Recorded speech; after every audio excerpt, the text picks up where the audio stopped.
High বন্ধুরা, তো চলে আসলাম আবার একটা নতুন ভিডিওর সাথে।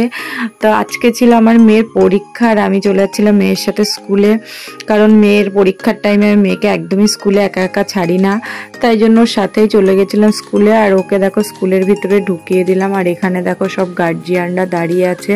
আর এই যে দেখা হয়ে গেল আমার বান্ধবীদের সাথে। আর আজকে পরীক্ষা বলে মানে আমার সব বান্ধবীরাই এসছে আর সবার সঙ্গেই দেখা হয়ে গেছে। আর তারপর পাশে আবার একটু চায়ের দোকানে গিয়ে আমরা চা খেয়ে নিলাম।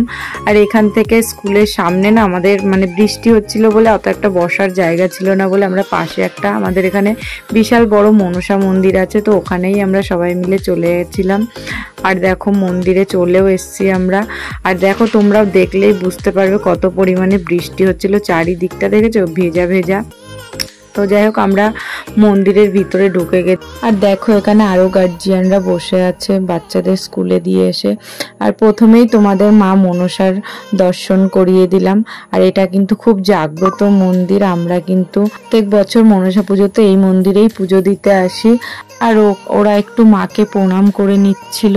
আর এখানে কিন্তু শুধু মনসা ঠাকুর না, এখানে শীতলা ঠাকুর, তারপর রাধা কৃষ্ণ, শিবলিঙ্গ আর শিবলিঙ্গ সব ঠাকুরই আছে এই মন্দিরে। আর মন্দিরটা কিন্তু খুব সুন্দর। আর তারপরে আর কি বান্ধবীরা সব মিলে বসে পড়লাম আড্ডা মারতে। আর দেখো আমাদের আড্ডার শেষ নেই, তারপরে সবাই মিলে একটু ঢং করে ফটো তুলে নিয়েছিলাম। আর তোমরা তো সবাই জানো কালকে জন্মাষ্টমী ছিল, তো বান্ধবীদের মধ্যে একজন জন্মাষ্টমীর প্রসাদ নিয়ে এসেছিল আর আমরা সবাই মিলে এখানে বসে খাওয়া দাওয়া করে নিলাম। আর তারপর চলে গেলাম স্কুলে, বাচ্চাদের ছাড়ার টাইম হয়ে গেছে বলে। আর এখানে দেখো গেটে বাচ্চাদের ছেড়েও দিয়েছে। আর এই যে ম্যাডাম চলে এসছে ব্যাগ মাথায় করে নিয়ে। আর এই যে ম্যাডাম গাড়িতে উঠে গেল, ওর বাবা নিতে চলে এসেছিল। তো আমরা চলে যাচ্ছি বাড়িতে। আর আজকের মতো ভিডিওটা এইটুখানি। যদি তোমাদের ভিডিওটা ভালো লাগে অবশ্যই চ্যানেলটাকে সাবস্ক্রাইব করে দিও। তো টাটা বাই।